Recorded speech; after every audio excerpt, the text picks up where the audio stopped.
Hi, kids. It's me, Ronald McDonald, and I'm on the set of my very first motion picture ever. It's a movie called Mac and Me, and it stars my little friend from outer space here. His name is Mac, and I want to introduce you to him. Mac? Anybody seen Mac? Where'd he go? Paging Ronald McDonald. Well, listen, I've got to go now. You're wanted in makeup. Makeup? Me?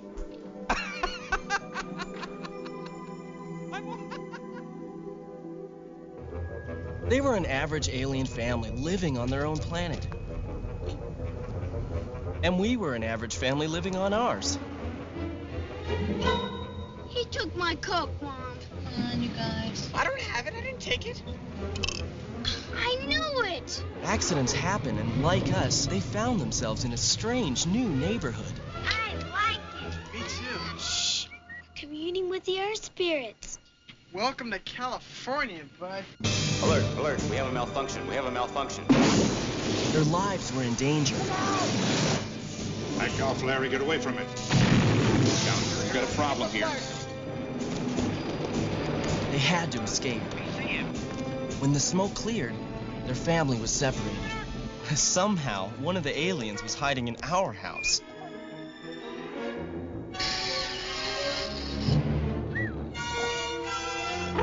The government wanted to capture him.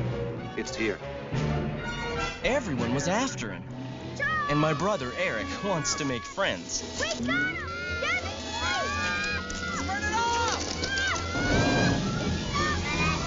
You sucked this living thing into a vacuum cleaner? Yeah, and then we blew him out again. Now Eric is risking not only his life, but my life Give me the gun. Step back! to save them. This is the police.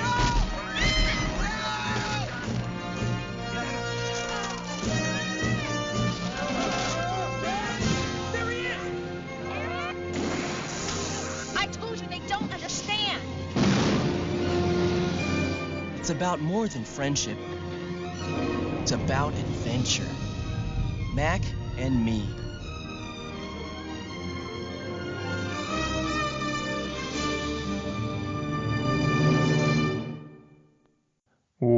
Welcome to They Call This a Movie, testing the strength of friendships one terrible movie at a time.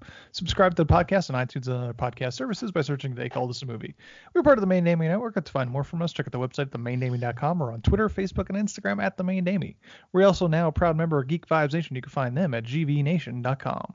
Welcome back to They Call This a Movie. This is Anthony Delvecchio. With me, as always, is Dan Aquino and Mark Myers. Say hello, gentlemen. Hey, everyone. Hello. So it is day 2 here of the quarantine, and I've learned how to make fire, so I should be eating non-canned food tonight. We're Great. doing good. Yep. That's Perfect. That's big news because I'm still Big news. pretty far behind on that. Okay, good. I'm in trouble. Yeah. Yeah, just make sure you don't do it near any paper products. I learned that the hard way. Well, so long to his stockpile. Yes. My everybody. gold! Yes, everybody, we are coming to you, and this is kind of, I guess, our first official episode. Not to timestamp this too much, but it's the first official episode where basically everybody is now stuck at home with nothing else better to do. So why not you sit back and relax and listen to us talk about a shitty movie? Yep.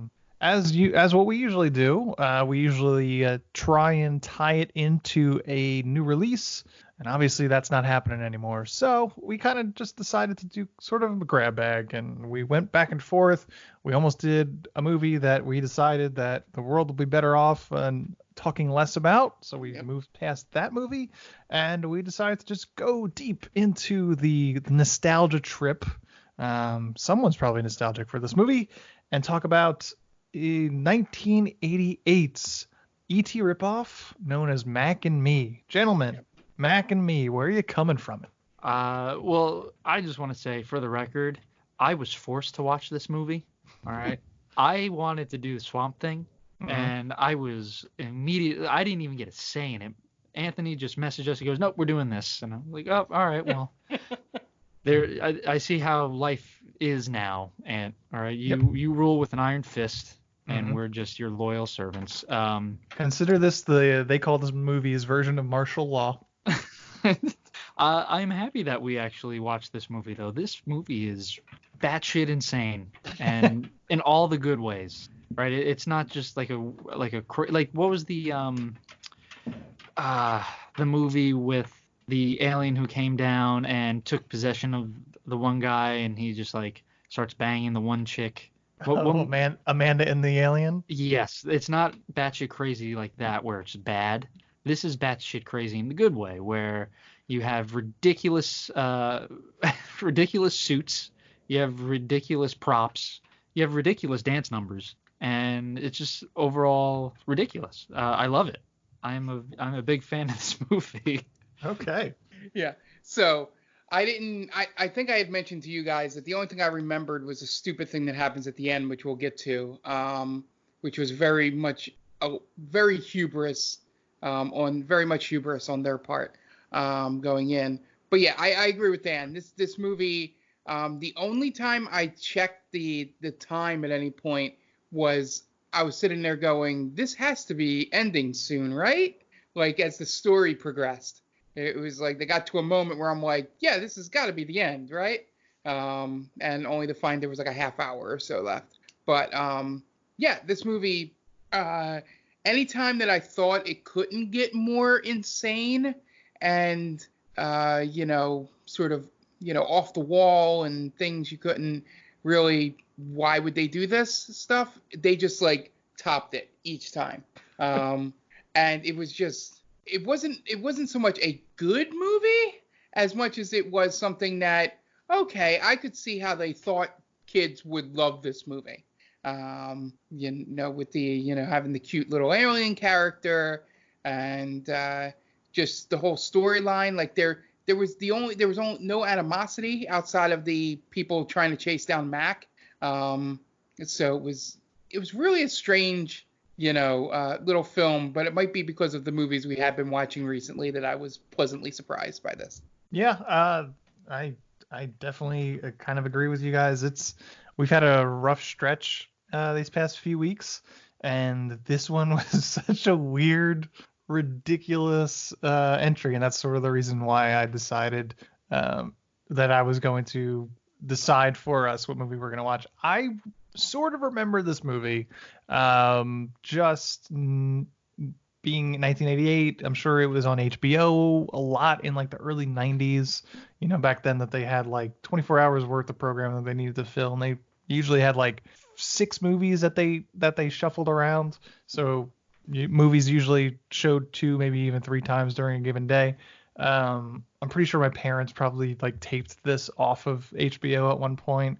I remember the Skittles scene specifically, and maybe I'm just kind of cross remembering that with the Reese's Pieces from E.T. Who knows? This movie is a straight ripoff of E.T. It was like I saw someone say basically this is the online meme of like, copy it but use your own words so it doesn't look like it's copied. Yeah. And that's basically what Mac and Me is.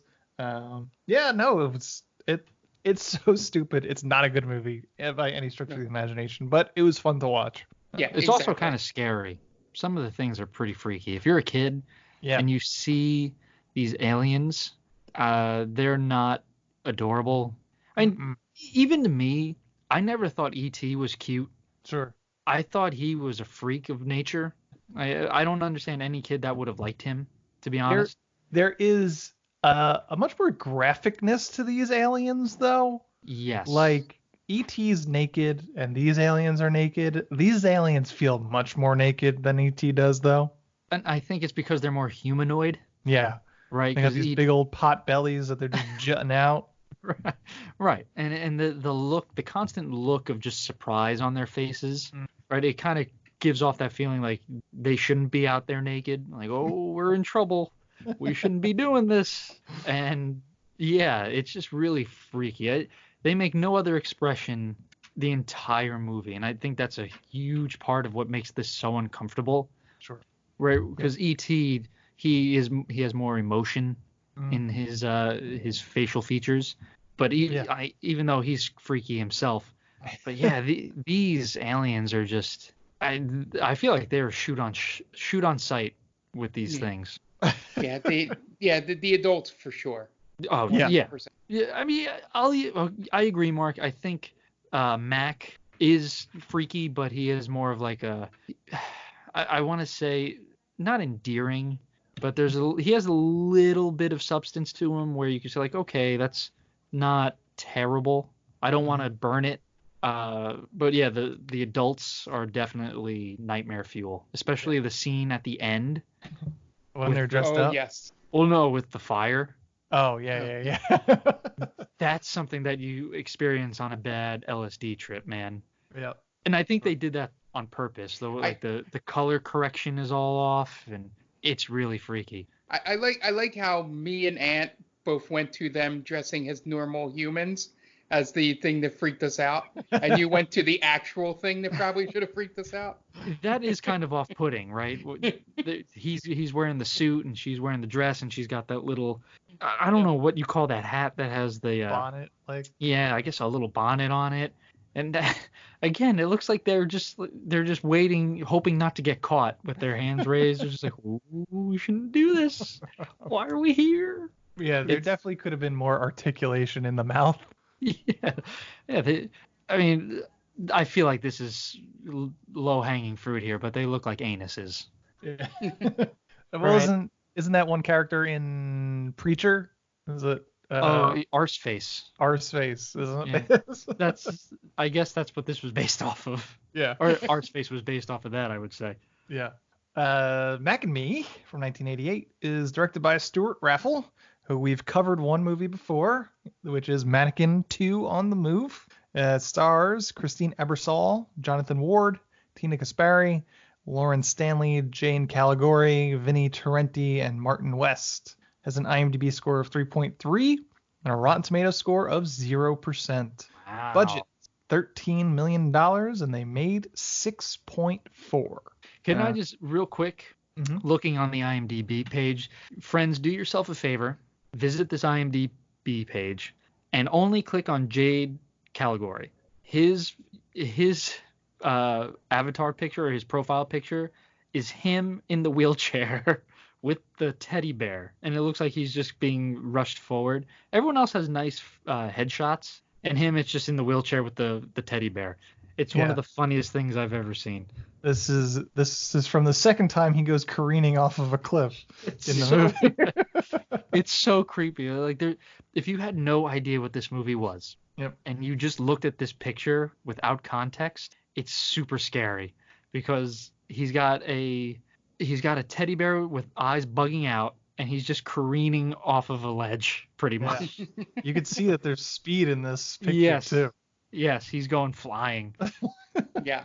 So do yourself a favor, go check this out. Yeah. Okay. Can I mention the one trivia fact I found while researching this? Yes. That Tina Kaspari, is that how you say it? Yes. Yeah. I'm assuming. Was the original Kelly Bundy in the pilot for Married with Children. Married Children. Jesus. So I was more worried about messing up her name than messing up Married with Children. So there's an alternate universe out there where she stays Kelly Bundy and Christina Applegate goes on to nothing. Yeah. And it looks like from the couple of photos I found research on Google that she was supposed to be like a smarter daughter. Nobody wanted that. No. Because it looks like she's like manipulating in like a different she's way. Like more of a conniver. Yeah. Well, they all manipulate Al. That was the best part. Yeah. And he was just a sucker. Yeah. There's nothing he could do. Yeah. Yeah. Less of an airhead. Yeah. Well, that's what the charm of Kelly Bundy was. Yeah. Right? She was basically, and we're gonna put this in D&D terms. She was basically grog. Sure. Yeah. Right. No one knows what that is. Probably. I'm sorry. Probably not. Yeah. but yeah, essentially what it is that they probably tested the pilot. People probably complained about her or something, and then and that she was too smart or that whatever that Al wouldn't fall for that or whatever, that type of thing. So they went out and they decided to make her more of an airhead bimbo type thing, and then just found that hit with the test audiences, and so they just kept upping the ante throughout the entire show. Yep. It's a good one. It's a good one. You gotta play to the fox crowd. Yep. Yeah. Not now, Peg. flush his toilet. Woo! We found our... I forget what he says. Damn it. We found our astronaut? Is that what he says? I don't know. I don't remember. I totally botched that Simpsons reference. Yep. That's okay. We'll move on. Now let's have sex. Yeah, not now, Peg. There we go. Totally redeemed myself. Yep. Okay. So, are you guys ready to get into this plot? Yeah, let's sure. do it. All right. Do you have anything for us today, Dan? I do. I definitely do. I almost forgot, but thank you for reminding me. I just wanted to give a quick shout out to our friend Tia from Geek Vibes Nation. She has her own podcast called The Top 10 with Tia. It's a weekly podcast where Tia and her crew tackle a number of entertaining topics, like the top 10 movies of the year or the top 10 worst on-screen couples. This podcast has it all. Top 10 moments from Snowpiercer. Right, featuring a one Mark Myers. Yes. How did that go? Was that fun? That was real fun. Yeah. That show's amazing. She's a lot of fun to chat with. She knows her stuff. Yeah. Mm-hmm. We sometimes are on the Geek Vibes Live podcast, so you check that out as well. I think that's a weekly podcast as well. So yeah, this podcast has it all, and you don't want to miss out. So there you go. Check out Tia. All right, great. Yeah, she's a big fan of this show. That's all she kept saying on the top 10. Flattery will get you everywhere. We love to hear about how great we are. So we do. We hear it so often. Yeah. All right. So we're going to get into the plot. Before we do, we got a couple more messages from friends of the podcast. So we will be right back.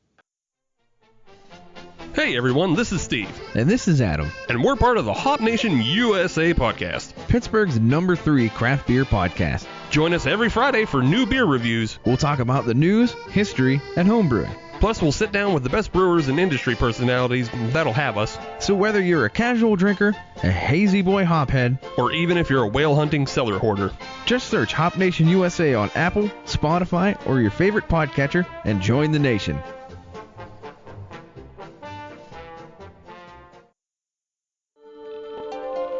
Welcome, travelers. Seems like you're looking for a story. Well, I got one for you. It involves adventure, friendship, and all sorts of... Earl, why don't you tell him about that time I stole that big-ass melon? Yeah, I was going for more... Or you could tell him about the time I kicked her ass, Earl. I wouldn't ever tell him. Do I need to get my ref gear on? Okay, everyone, shut up. Now come with me as I tell you a story from afar. Hey everybody, my name's David. I'm the DM for From Afar Podcast. From Afar Podcast is all about four friends separated by distance but brought together by adventure. Hope you all stop by and give us a listen. Thanks. Welcome back to They Call This Movie, and we're about to get into the plot for Mac and Me. We open up on a distant planet. What's to me maybe one of the moons of Saturn, inhabited by a race of wrinkly old men. As I mentioned, I know E.T. is technically naked throughout, but the nakedness of these aliens, this film, are somehow much more aggressive. Yeah, because they're much more humanoid looking. Yeah, just 100%. They're because like you realize there should be genitals like in your face right now. Yeah, I don't want to get into the physiology of these aliens, but they got to reproduce somehow, right? And I don't know, it's weird. I don't think they just suck face kind of thing. Yeah, probably. It should be. Go ahead, Mark. I was gonna say it should be like Dr. Manhattan all up when they show up. I was wondering maybe they just hold hands and and they share protein strands. Right. It's our second Simpsons reference. Yep, there we go. I got that one. That one was okay. I messed it up. You were searching for the words. Yes. A U.S. rover lands on the planet and starts picking up some rocks, and somehow sucks up the entire family and flies away. And then we get some credits on top of an Alan Silvestri score that is far too good for this film. Alan Silvestri, of course, being the composer on Back to the Future, among other things. I think he did Endgame. Yes. He is credited as the composer for the Avengers theme song. Oof. One of the best theme songs. I don't care what anyone says. I think he's also composer on Forrest Gump. So this is a real deal composer, and I wouldn't be surprised if he didn't just cobble together a composition created from Back to the Future like cast-offs that he didn't wind up using. But it's a good score throughout. Yeah, I did realize that the score has some exciting moments to it. It's very uplifting. Yeah. So It's very John Williams. Yes. Yeah, it's a decent score, and like you said, it's much better than this movie deserves. Eventually, the rover winds up back at a U.S. military base, and where they retrieve the rover, and scientists open up to check out the rover. As they open up the capsule, one of the panels explodes, then one of the aliens pops out, and additional explosions occur. Then the whole family pops out and escapes the facility, but the smallest one, who we'll call Mac, runs off by himself and somehow winds up in traffic and gets stuck on the windshield, the Bobby Budnick's windshield, causing a massive car pileup. And the crash site government shows up, where they search each car passing through, where we are introduced to a family of a mom and her 2 kids in a van. They are traveling across country. Mac hides in the back of the van and takes a kid's Coke. Now, was this a big thing in the 80s, the driving cross country in a station wagon? Because I can think of like 3 movies off the top of my head that do it. It's very Spielberg. Yeah. I like the part where they get into Mac causes the huge. I can't believe we skimmed over this, and he gets into the big accident, and the way he runs out of the compound is fucking hilarious. Oh, where it switches between like a toddler in a suit running. Yeah. I mean, come on, man. And then he when he shocks himself on the fence and his arms stretch out to like 10 feet. Yep. It's so insane. This movie is so. I didn't realize what I was in for.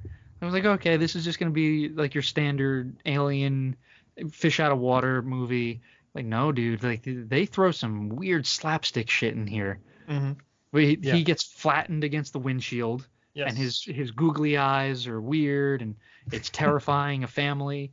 And then a car jumps another car, smashes into another car. And then the family comes back like, hey, what's going on here? And some random dude like, oh, just an accident. No one's hurt. Did you see the state of that one car? It's embedded in the other car, in the driver's side. Someone's dead. They make them better back then. I guess, right? Yeah. Strong steel, American steel. I don't know, man. Before NAFTA. I feel like the driver of that one car is flattened. That's just me. There might be a death. There might be a death. I think, and the one kid even says it, right? Michael even says like, oh, there was definitely someone's dead there. Like, yes, thank you, Michael. Yeah, I don't think the one thing I thought would ever pop up on this podcast is a reference to NAFTA. There you go. You got to be on your toes if you're a listener of this podcast. You have no clue what's coming at you. Yeah, all the kids are home from school. This is the way they're going to learn. They'll learn about the North American Free Trade Act. Yep. And how it ruined American economy. Yep. But that's for a different podcast. That's for my right-wing podcast that you could find on the right-wing YouTube. I don't know the name of it because it's not true. No, I think it does. I was asked to sign up for it. And I just don't know the name of it. Yeah, I don't know. It exists somewhere though. Look it up or don't. Or probably don't. Yeah, if you want to keep your job, don't. Yeah. But anyway, after the whole accident that includes Bobby Budnick from Salute Your Shorts, I just want to harp on that again. Is that the little kid? The little kid that the windshield where he gets splayed out like a pancake. Danny Cooksey, right? Danny Cooksey from Terminator 2 Judgment Day and Different Strokes fame, as well as Salute Your Shorts. Not a good looking kid, by the way. Just want to throw that out there. No, he was a perfect Budnick, though. Yeah, he was. He was a good Budnick. So he steals one of the kids' Cokes, has a drink, and gets really sad and emo about his family not being there. I think that's just the sugar crash. Possibly. Yeah, he seems to just pendulum swing between sugar overload and then just crashing throughout this entire movie. Then the other 3 aliens roam the desert looking for him. Then the family arrives at the top of a hill in a neighborhood. Family moving from Chicago. As I mentioned, top of a hill, which is a great place for a kid in a wheelchair. I guess if you're gonna rip off Spielberg, you need a Spielberg house, and this house is a very Spielberg house. I was just going to mention that. That you need a street that looks like E.T. Yep. It could be E.T., could be Poltergeist, could be the Goonies, actually. I mean, I know he didn't direct, but that's still a very Spielberg-y movie.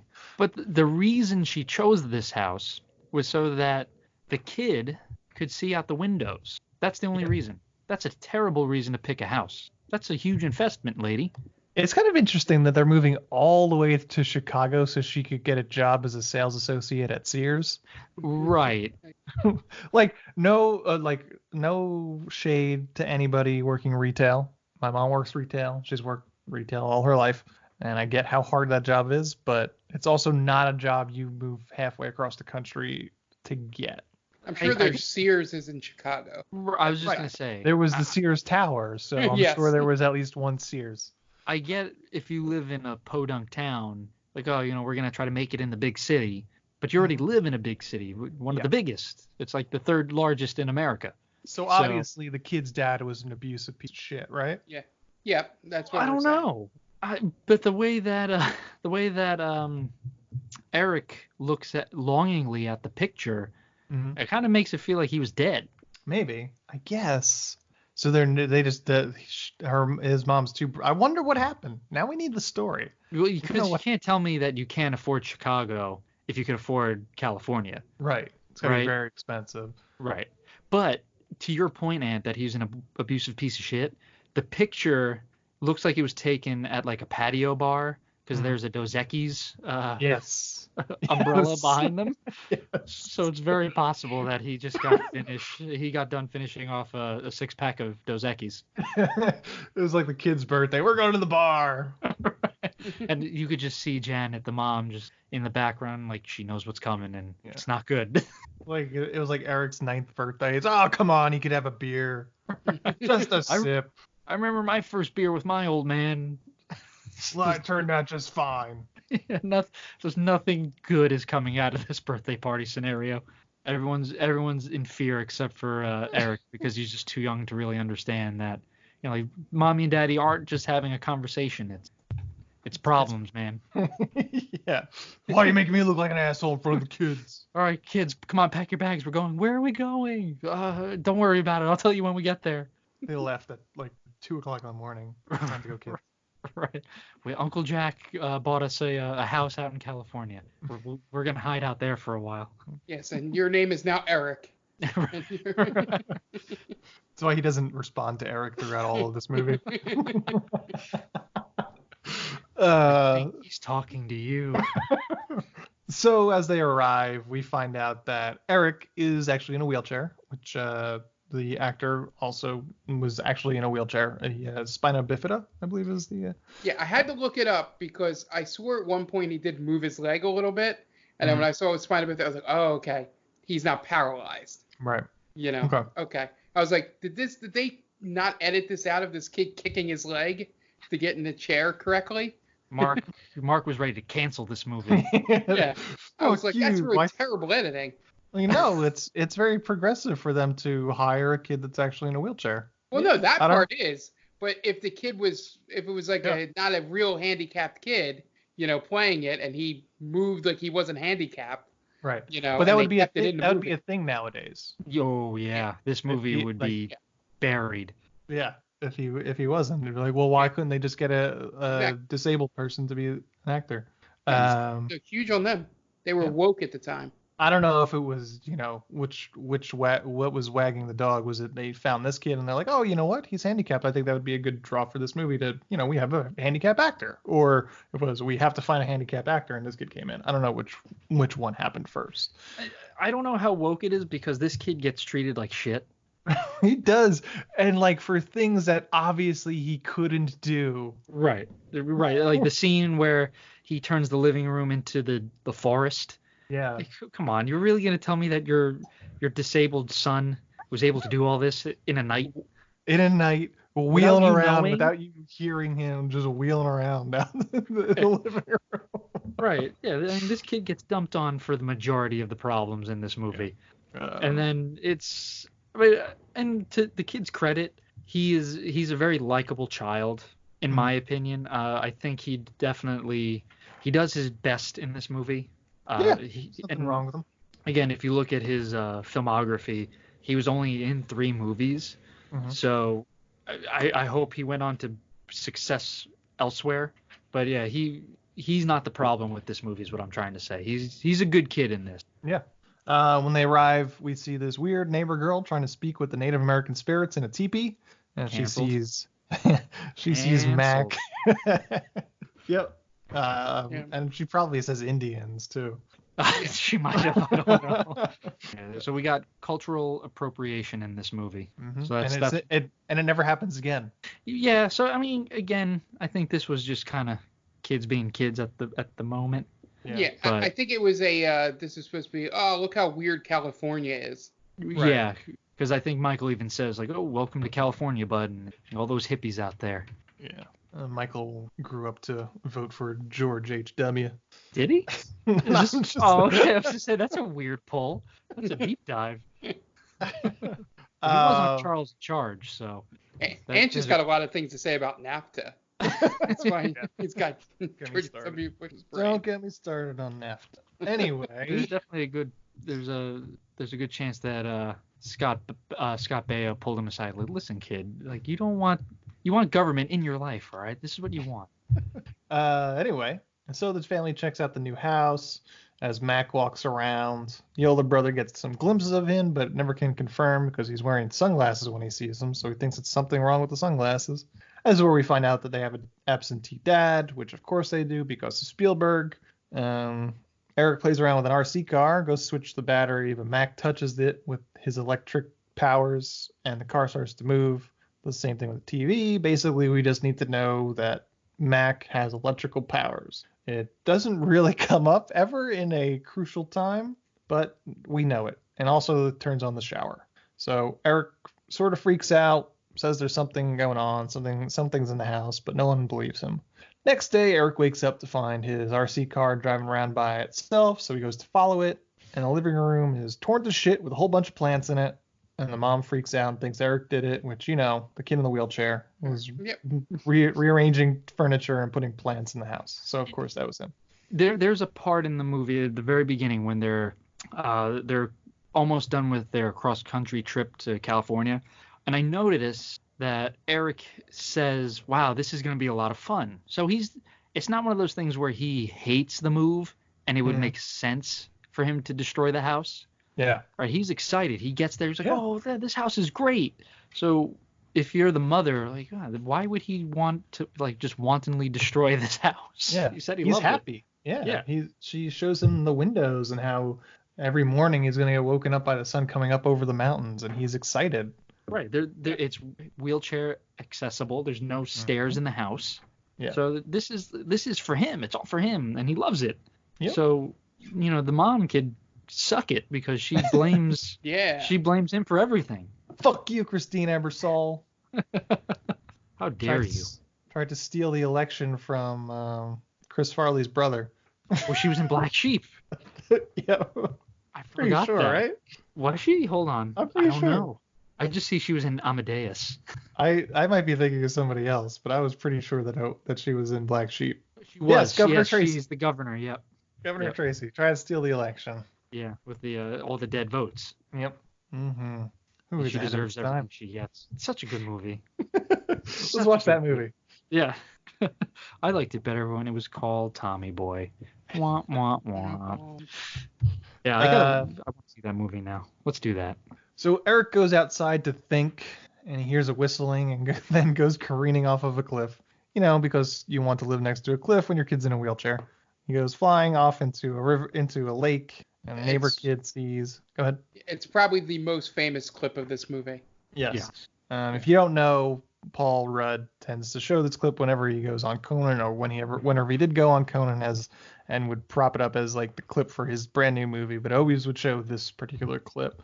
And I think it really doesn't do this movie justice for this to be this scene is hilarious, but there's so many hilarious scenes in this movie. This is just one of them.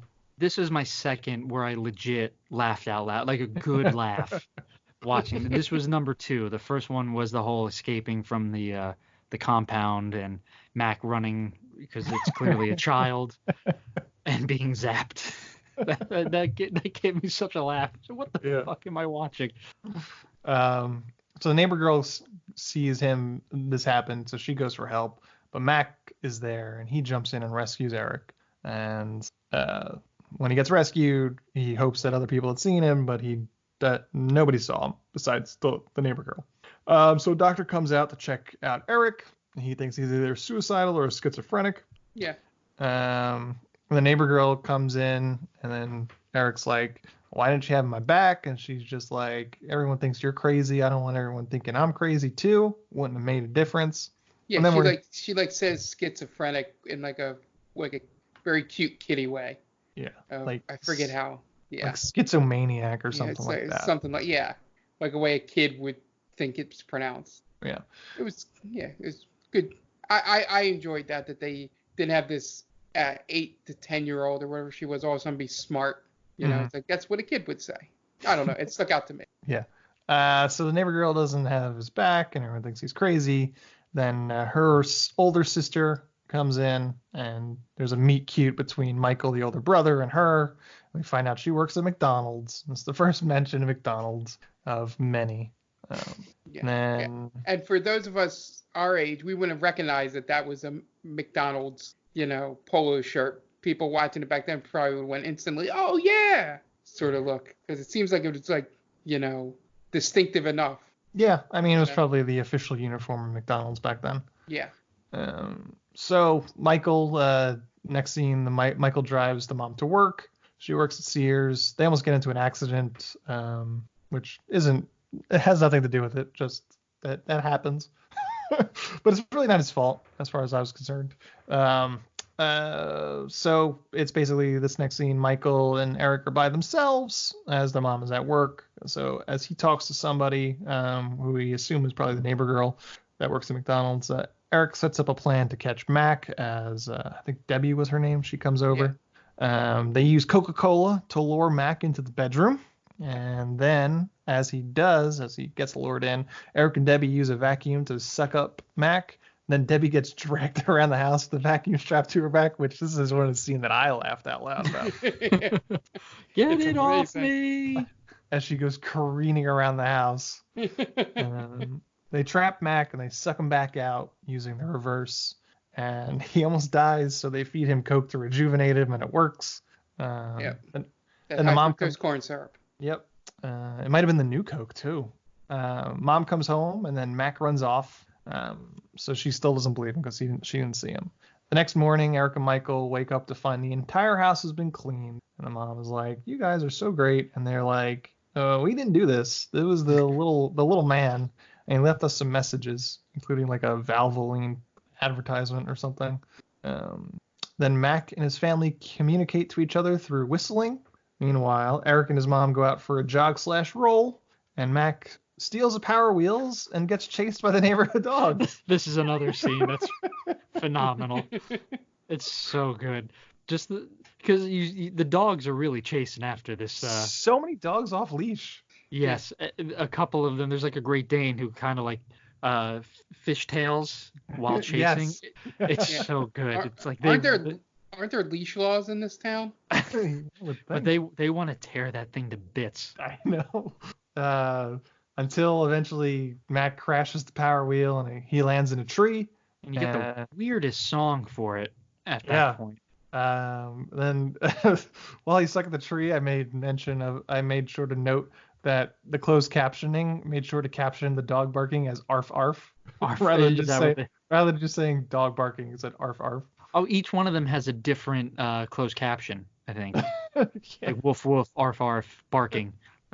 And then a montage occurs for no particular reason right here. Yeah, this scene is again batshit crazy. Yep. But it's so funny. It's the lifeless doll driving the car, his eyes bugging out. The dog is just gaining on him. Because he's booking too. He's flying. I really thought he was gonna go on the freeway. I was just like, oh my god, like a dog definitely died in this movie. There's no way a dog didn't get hit. Yeah. So then Mom and Michael leave to take her to work. As they're leaving, the government agents from the beginning of the movie, they show up to ask about, I guess if we're going all the way back, when they sucked up Mac into the vacuum, they caused kind of like a flickering brownout, blackout in the neighborhood.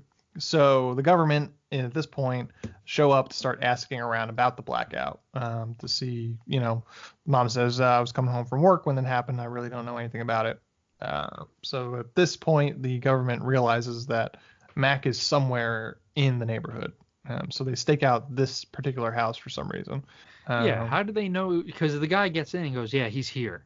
Yeah. Well, how do you know? You just asked her, and she very convincingly told you, yeah, I don't know. I was coming home from work. Oh, he's definitely in this house.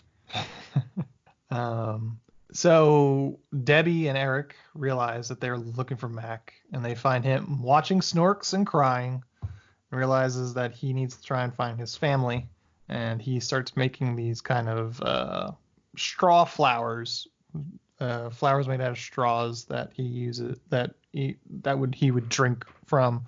He's making flowers out. And then Mac and Eric have an E.T. Elliott moment where they kind of hold hands and kind of just, you're my bro sort of scene. While the feds are staking out the house, then Debbie's mom shows up to take them to the birthday party. And I'm just preparing for this scene. In order to get Mac out of the house, Eric, I guess they say earlier that he has like a mascot costume for the Bears or something like that. The Cubs. The Cubs. So they dress Mac up as a teddy bear, and it's so funny when Eric comes out of the house because it's obviously like either a little person or a toddler dressed up like a teddy bear sitting on this little kid's lap. It just looks very strange. It's very uncomfortable and it's very scary. Yeah. Because they cut out eye holes for Mac, and it just makes it look like the bear has large googly eyes, and it's just the bear is very surprised at all times. Yes. It's a freaky, and then it gets even freakier at the McDonald's. Yes. I mean, I don't know how to set up this scene. It's probably one of the best scenes we've ever watched on this podcast. It just gets crazier and crazier. So they put Eric into the van. Mac dressed up as a teddy bear. It says, this teddy bear is a robotic teddy bear. He goes everywhere with me. And the feds follow Debbie's mom's van, and they show up to McDonald's. Yep, they're going to a birthday party at McDonald's, which is what all the kids did in 1988. And there's for some reason there's a bunch of breakdancers hanging out in the parking lot breakdancing as Jennifer Aniston watches. Yeah, there's a cameo by a unknown Jennifer Aniston in this movie. Yep. This is Lincoln, you miss her. Yep. I did, when you told me that, I did go back and watch because I just wanted to make sure that you weren't full of shit. Mm-hmm. Because I was like, that can't be right. Like, why would Jennifer Aniston be in this movie? But I forgot that this was pre-Leprechaun. Mm-hmm. So she wasn't, she had yet to be discovered. Yep. And then even more dancing in the actual McDonald's, which is insane. This whole scene is crazy.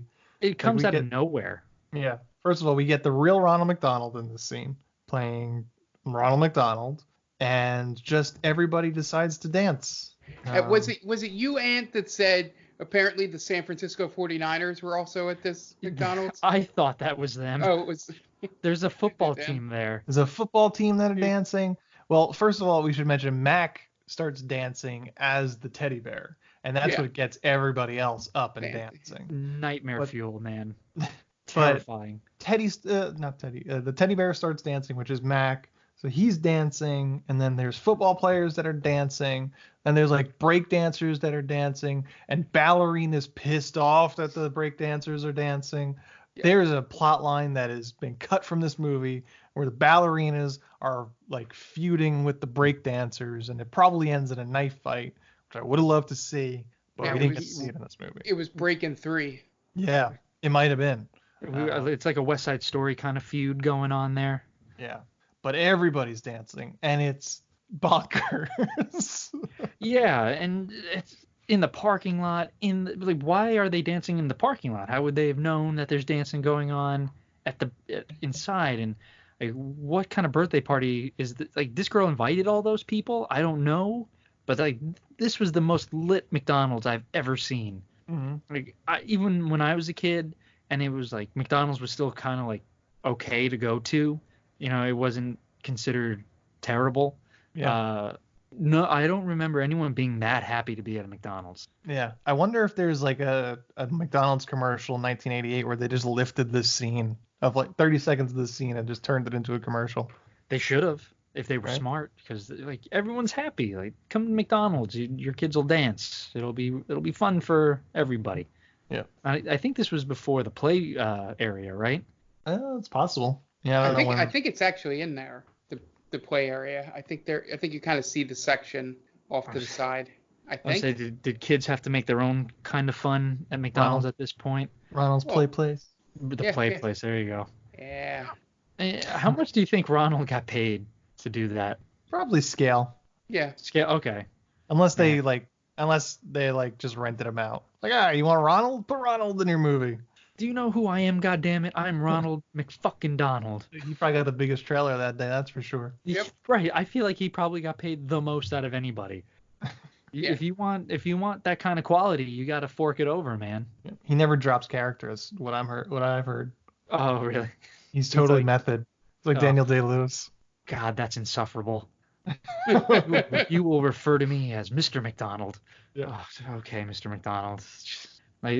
He definitely had a power trip then. Oh, he probably got so laid.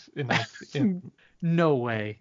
Oh, you don't think Ronald McDonald was just slaying poon No way. like in the makeup? No way. Yeah, I absolutely. can't believe that. You see Yeah. it? Yeah. Just Because slaying. then people can say they fucked Ronald McDonald. That's terrifying. That's so scary. Come on. No woman is turned on by a clown. Oh, I bet there's a kink. I Yeah, there's don't a want kink to. for I don't everything. want to research it, but I guarantee you that's a kink. Well, what's it? Rule 34 or something like that? If Oh, yeah. if you think of it, it's out there in porn form. Yeah, So if it exists as a porn version of it. I'm sure that yes, there is Ronald McDonald getting it on all nasty like on the internet. Balls deep in grimace. And to be honest, now there's someone that definitely. I don't know. But regardless, are you telling me that there's McDonald's groupies? Oh yeah. Oh, that's terrifying. That's so bad. I don't Oh, want to yeah. think of that. All right. Well, we can move But- on. Well, I mean, I don't want to like actually think of what's too late now, because I'm definitely like, is his whole body painted the same, you think, or is it just the face? There's only one way to find out, man. Well, he's probably dead by now. He might be. Like all that. Well, if you think he lived that rock style party life, man, right? Just He's snorting just Big snorting Macs. Yeah. Oh, Letting women snort coke off his dick. Jesus. God, what was his saying? Did he have a saying? I can't remember. Magically delicious, right? That was him. Just like, ba-da-ba-ba-ba, I'm loving it. But I think he had moved on by then, right? Like, wait, your way is That's what Burger he yelled King. out when he came. That's what he yelled out when he came. Oh God. I'm loving it. Oh, Wait, is that better or worse than yeah, Jeets? Of all the things to say while you climax, what's the worst? Right? It's, yeah, Jeets or I'm loving it. We'll have to put a poll on Twitter. Oh God, this is getting so far off the rails. I kind of So enjoy it. anyway, the feds show up in this McDonald's dance party and sees the teddy bear dancing, so they assume it's Mac. So they go chasing after him, and Mac and Eric escape the McDonald's, and they once again go careening down a hill. And Eric rides his wheelchair right into oncoming traffic, and we almost see a stunt person get killed. Second time on this podcast. Yes. Silent Night, Deadly Night Part 2 almost killed the stuntman. We almost see one here as a van gets really close to the wheelchair. So eventually he just continues to drive into oncoming traffic. Eventually he grabs hold of a truck and rides on it. And Eric makes it to Sears while a bunch of feds chase after him on foot. And then Mac uses his electrical powers to set off some RC cars and to lock the doors behind them. So it gives them a couple seconds. And then Michael and Courtney show up with the van. So this is one of my favorite lines. It's just kind of like off the cuff sort of thing. Is when he sees his mom, and his mom's riding the escalator with the other guy, and she's just like, "How long have you been in lingerie?" That's like the only conversation they have with each other before Eric like gets the attention of his mom. I just thought that was funny. Yeah, yeah. She was just like looking to pick up this old dude, bring him back, Hey man, fuck his brains out with she has Ronald watching. needs. Oh God, terrifying. And they have instead of the after sex smoke, it's the after sex Big Coke Macs. or the Big Macs or the Coke. Oh, nothing gets me refueled after coitus than a nice ice cold Coca-Cola. And some Who's special ready for sauce. round 2? Give you some of my special sauce. Shit. So They dance. Yep. It's all dancing. So eventually Eric, makes it out on the other side of Sears as the feds are chasing after him and riding down the street. And then Michael and Courtney show up with the van, and Michael has, as what I call the hero moment, where he picks up Eric as he's riding down the street in a moving van, just wheelchair and all, and pulls him into the van. Yeah. And they go driving off. Yeah, and this scene is not one for the script supervisor, as it cuts back and forth between Michael wearing sunglasses in the scene. Is this where they almost run into the horse? They're about to go there. Yeah. They almost sideswipe a horse. Yeah, they cut inside to Michael doesn't have sunglasses on. They cut to the outside, he has them on. Cut back inside, he doesn't have them on. I was like, somebody didn't. When they reshot one of these, so. Mm-hmm. The continuity. Yeah. Expert. It's a script supervisor, right? Yeah. Oh, okay. Yeah. So they pick up Eric and Mac, and then they go to a park. They try and regroup, and they decide that they need to kind of follow Mac's directions to kind of bring him to his family. And I guess that takes them to the desert. And they find a sign that he has been trying to tell them, which is like the Valvoline sign. So then they take a detour to where he tells them they need to go. This is where they drive around with some wild horses. They almost run over a few. Yeah, they get dangerously close to sideswiping a horse. Yeah, those horses are in full gallop riding alongside the van. That van would have taken some serious damage. I'm hoping and assuming that they had a stunt driver for that, so no horses actually got hurt. Right. I didn't stick around long enough to see if any animal had gotten hurt in this movie, but I'm just assuming, there's some pretty weird antics with animals in this film. So then they eventually find windmills, which resemble the straw flowers that Mac has been making. So they realize they're on the right trail. He communicates with his family and finds out where they are. They're in an abandoned mine shaft, but are sick. So they give them all Coca-Colas, and it works. They all start feeling better because they're drinking Coke. And the family, and then the dad starts freaking out and starts drinking the Coke way too much, and he's really hard to control. So they pack the family into the van and drive them to a gas station / grocery store to kind of pick up more supplies and kind of call the mom. And here's a question: why don't they curtain the windows in the van? They just have them, but they don't draw the curtains, so we have these weird-looking alien faces sticking outside. Because a car pulls up next to them while they're getting gas, and they wave, and then they see that the girl is drinking a Sprite, so they punch their way out of the van and steal her Sprite. And then she freaks out, not after she sees them at first. Yeah, she was pretty cool. That look at these weird little freaks in this van. Right. Yeah, she's totally okay with it. She gives them a little smirk. Okay, this is okay. And then when they smash the window like a fucking maniac, she rightfully freaks out, speeds away. Yep. We haven't really talked about how they get their Coke, by the way. How they elongate their arms to comical proportions. Yes, they do have Mr. Fantastic sort of stretching abilities. And it's only when they're going for Coca-Cola. That's the only time they use it. Yeah. Yep. Terrible use of a superpower. Isn't that everyone? As every time I want a Coca-Cola, I just stretch my arms 10 feet to grab it. I bash through windows. Nothing will stop me from getting my Coca-Cola. I love the message that Coke is trying to give. It's so refreshing, it could bring you back to life. Meanwhile, it really just corrodes your insides. Maybe I guess these aliens. I don't understand how the lifeblood for these aliens is sugar, when on their planet there's definitely nothing. It's a barren planet. Yeah, It's all desert. Right. Yeah, so they literally put a straw in the ground to drink water. Oh, is that how they? Is Maybe that it's what they sugar do? water. Yeah, maybe it is sugar water. Maybe it is. There you go, Mark. I didn't notice that. A la Men in Black, sugar water. Sugar water. So they freak out that one girl, and then they decide to get out of the van, and they walk into the grocery store, and they freak everyone out. Security shows up and points a gun at the Max, and the biggest Max steals the gun from the security guard, and now it's a hostage situation. I was so ready for the guard to just blow the father away. Yep. Then the real cops show up. They remove everyone from the store. And then meanwhile, the Max decide to go shopping, pick up some groceries. They leave with the cops' guns pointing at them. And they're like trying to make a slow getaway. They're trying to walk away. And then the cops have all their guns trained on them. And Eric's like, I could stop them. And the cops are like, no, it's too dangerous. So he decides to wheel after them anyway. This is great. I love this. The sequence of events here is a cop runs after him. He clips a cop car and flips, and then his gun goes off accidentally. Then the Big Mac turns around with the gun pointed at the cops.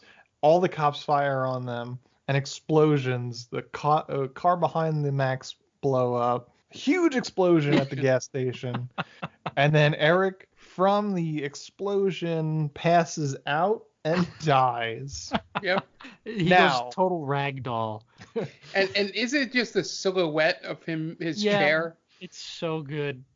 Yes, he just kind of goes limp. It's his silhouette against the fire, and he goes limp. But there is a different version of this movie where I want to send you guys the clip of it right now. We're gonna cut this a little bit just to make this cleaner, but I want you guys to watch it. I was holding on to this because I didn't want. I'm glad neither of you researched this. So this made it into the Japanese version, and I sent it to you guys in the chat, the Facebook Messenger chat, and I want you guys to watch it. You want us to watch it?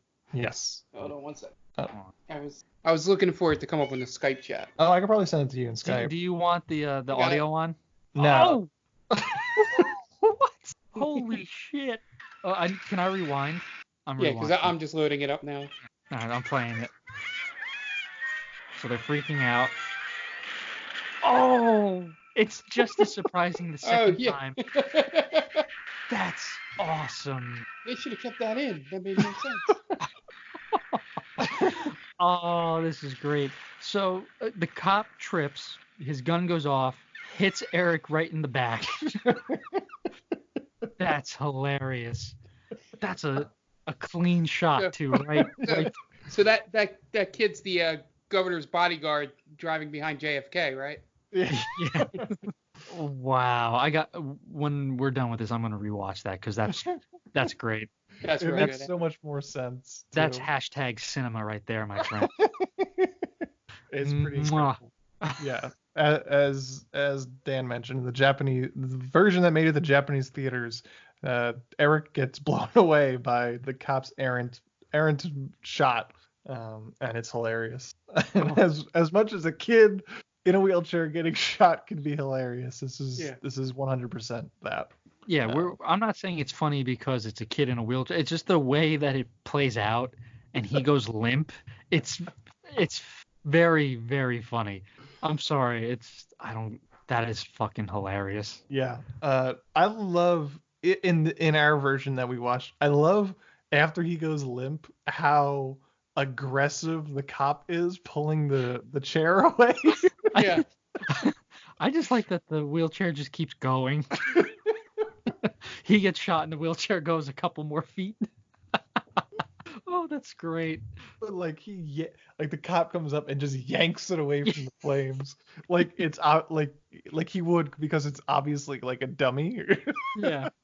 Yeah, oh my god, he has no there's no finesse. Yeah, there's no finesse in just getting like, oh my god, he it looks like he's yanking him out of rubble. Yeah. Or like pulling him out of like a train's path, just like no time for finesse, just yank. Oh, yeah, I did notice that. I love the way the guy is just so rough with it. Get over here, you stupid kid. So yeah, he dies in this movie. And then the mom comes in on a helicopter with the government agents, and she's crying over her dead son's body. And then who comes out of the flames but the entire Mac family? like some nightmare. It's done in slow motion with the flames being like, it looks like it's a 1980s heavy metal song, a music video. It's scary.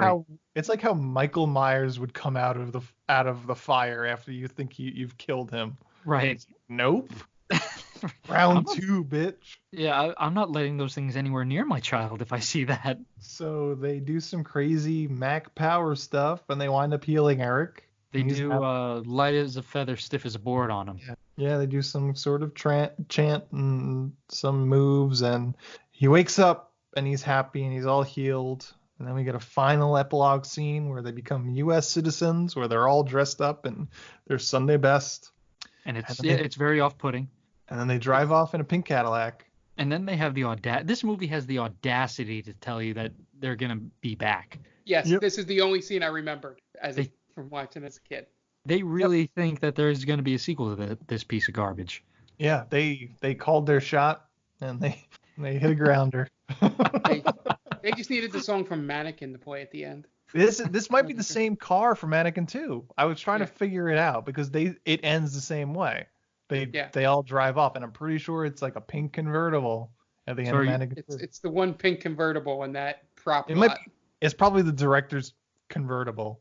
Stuart Raffles got a pink Cadillac. So are you trying to tell me that there's a Mannequin universe? Cinematic universe? That'd be amazing. The original MCU? That'd be incredible. No, wouldn't that be terrible? Universe. Oh, we loved Mannequin 2. I didn't. No, you specifically did not. Me and Mark loved it. Yeah. Well, Mark has to love it because it's set in Philly. Yep. That's true. Yep, Hollywood has the specific line, I'm from North Philadelphia. Just one gun. Yeah. And that is Mac and Me. This movie is wild. It is simultaneously a cheap knockoff and a commercial for two of the biggest corporations in the United States at the time. So it's pretty fucking out there, and I love it. Yeah. Yeah. I like how terrible the designs of the aliens are. I don't know how that got past pre-production. This is like a first draft too. Yeah, I mean that was so bad. Yeah. Or like Stuart Raffle should have just been like, what is this? What am I looking at? Why am I looking at aliens with buttholes for faces? Yeah. It's like what? Don't they have any other expressions besides ooh? Right. Yeah. I'm curious about showing this to kids nowadays and see what their reaction is. I'm sure it'd be torn apart. Yeah, I assume they'd get 15 minutes in. They'd be like, let's play some Fortnite. I think they start making TikTok videos about it. Yeah. What I want to imagine is the artists for this movie, or like the concept artists, got blasted the night before the images were due, and woke up a la, like, I got to get to class. My 9 o'clock, it's 8:50. Yeah, they got blasted the night before, woke up with 10 minutes to spare, and they just quickly drew like, okay, like ET skin color, weird googly eyes, and all they could do is just pretend that they're whistling. That's it. And like, well, what else did they look like? That's it. They're humans. Just go. It's fucking freaky, man. These aliens are terrifying to look at. But everyone else does such a nice job in this movie, I think. Everyone is just, no one's a bad actor, probably except for the FBI agents or the government officials. Sure. They're not really in it enough to really care. But holy shit, man, this movie, it's the funniest movie I've seen on this podcast, I think. Maybe outside of Malibu. Right. See what happens when I make the decision, when I turn this into a, an dictatorship. Dictatorship. I think that's what you were looking for. That is exactly what I was looking for. Listen, you make good movies. I usually trust you when it comes to movies, except for There Will Be Blood. I'm just kidding. I trust you when you make. Come on, say it. I know you want to say it. It's okay to be wrong. Yeah, you're entitled to your wrong opinion. That's fine.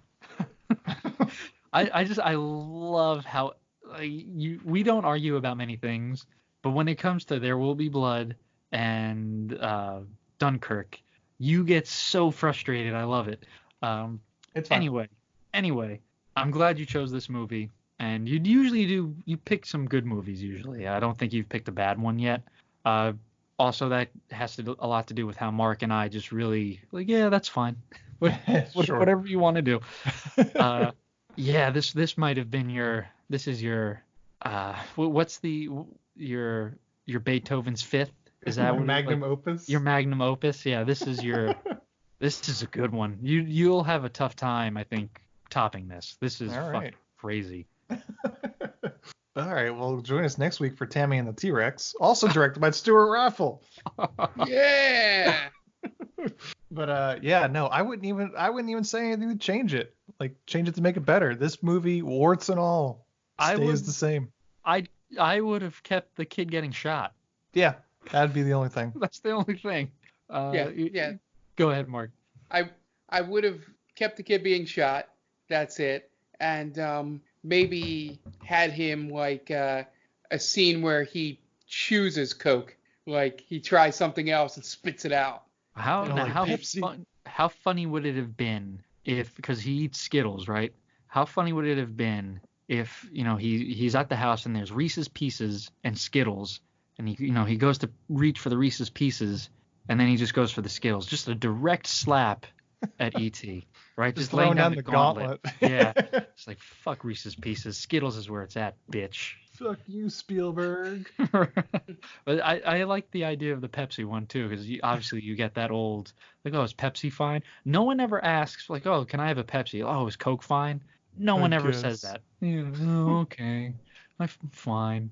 No one ever does that. So that would have been pretty funny. Like, he goes for the Pepsi, and then he drinks it, and he just like spits it out of his butthole face, and but there's Coke there. But it would be just a can that said cola with a logo that sort of looked like Pepsi. Yeah. Right.